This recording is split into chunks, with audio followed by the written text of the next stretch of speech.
दोस्तों इस वीडियो में हम बात करेंगे बर्मुडा ट्रायंगल के बारे में, जो कि समुद्र का एक बहुत ही मिस्टीरियस हिस्सा बताया जाता है, जहां पर 100 से ज़्यादा विमान और जहाज गए और फिर उनका कुछ पता नहीं चला और वो गायब हो गए। बात है 5 दिसंबर 1945 की। टाइम हो रहा था दोपहर के 2:10। यूएस नेवी के 5 टॉर्पीडो बॉम्बर विमान फ्लोरिडा से टेक ऑफ करते हैं।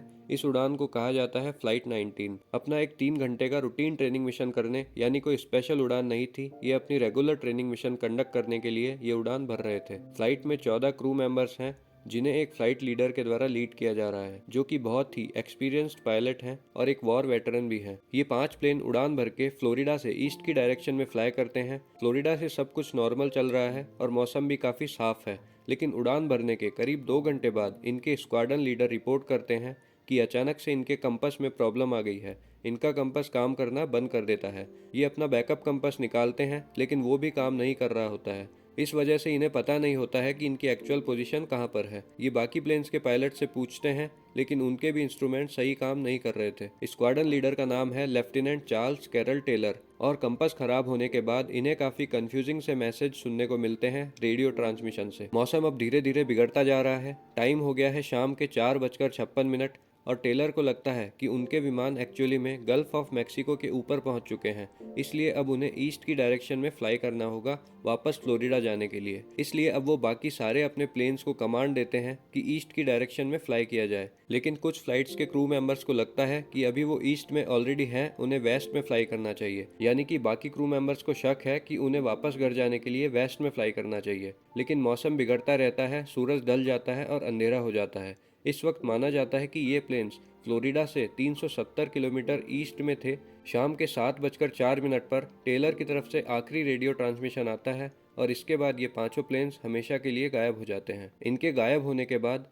एक Mariner search and rescue aircraft 13 लोगों के साथ फ्लाइट 19 को ढूंढने निकलता है और ये भी गायब हो जाता है। पहले 14 लोगों के साथ फ्लाइट 19 और फिर 13 लोगों के साथ Mariner search and rescue aircraft गायब हो जाते हैं। ये एक ऐसा एरिया है जो अमेरिका में फ्लोरिडा से लेकर प्यूर्टो रिको तक और ऊपर बर्मुडा देश तक एक तरह का ट्रायंगुलर एरिया बन जाता है। यह एरिया 5 लाख स्क्वायर माइल से भी ज़्यादा का है।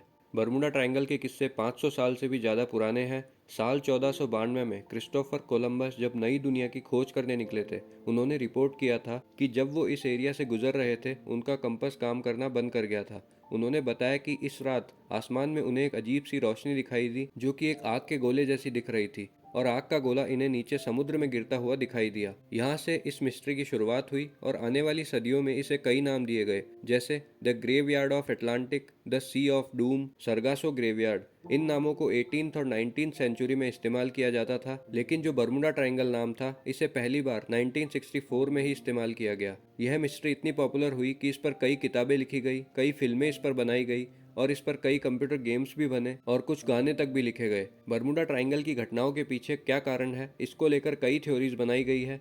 कुछ लोग एलियंस पर ब्लेम डालते हैं कि एलियंस ने आकर इन शिप्स को उड़ा लिया होगा। कुछ लोगों का ये भी कहना है कि इस जगह पर समुद्र के नीचे कोई सी मॉन्स्टर है जिसने इन्हें गायब कर दिया होगा। कुछ लोग कहते हैं कि यहाँ का समुद्र ही इस तरह से है कि यहाँ आकर सारे जहाज गिर जाते हैं। ये सारी थ्योरीज बहुत ही अजीबोगरीब लगती है सुनने में, लेकिन हम उन थ्योरीज को देखते हैं जो सुनने में थोड़ी साइंटिफिक लगती है। पहली बात जो साइंस कहती है इस एरिया के बारे में कि ये मैग्नेटिज्म के कारण होता है। दूसरी खास बात ये है इस एरिया के बारे में कि ये बहुत ही शैलो एरिया है, मतलब कि यहाँ की मिट्टी थोड़ी उभरी हुई है जो कि बाहर से दिखती नहीं है, उसमें जहाज फंस जाते हैं। तीसरी खास बात यह है कि इस एरिया में हरिकेन्स यानी चक्रवात की फ्रीक्वेंसी सबसे ज़्यादा है। अगर आप देखेंगे तो यूएसए के फ्लोरिडा में ही सबसे ज़्यादा चक्रवात आते हैं। और एक बात यह भी है कि जब हम किसी चीज़ को ज़्यादा नोटिस करने लगते हैं तो वो हमें ज़्यादा दिखाई देने लगती है। हालांकि ऐसी घटनाएं बाकी भी कई जगह हुई है और वहाँ बर्मुडा ट्रायंगल नहीं है। और ये भी कहा जाता है कि बर्मुडा ट्रायंगल में हैवी ट्रैफिक की वजह से भी यहाँ ऐसी घटनाएं होने के चांसेस ज़्यादा हैं। अमेरिका के national oceanic and atmospheric administration का कहना है कि इसका कोई सबूत नहीं है कि जो जहाज और विमान बर्मुडा ट्रायंगल में जाकर गायब होते हैं। यूनाइटेड स्टेट्स कोस्ट गार्ड का तो ये तक कहना है कि कोई बर्मुडा ट्रायंगल है ही नहीं, जैसा कि माना जा रहा है, और ये कोई हानिकारक एरिया नहीं है। तो दोस्तों आज के वीडियो के लिए इतना ही। वीडियो अच्छी लगी हो तो लाइक कर दीजिए, अगर चैनल को सब्सक्राइब नहीं किया तो सब्सक्राइब कर लीजिए और बेल आइकन को प्रेस कर लीजिए ताकि नई वीडियोस की नोटिफिकेशन आपको मिलती रहे। धन्यवाद।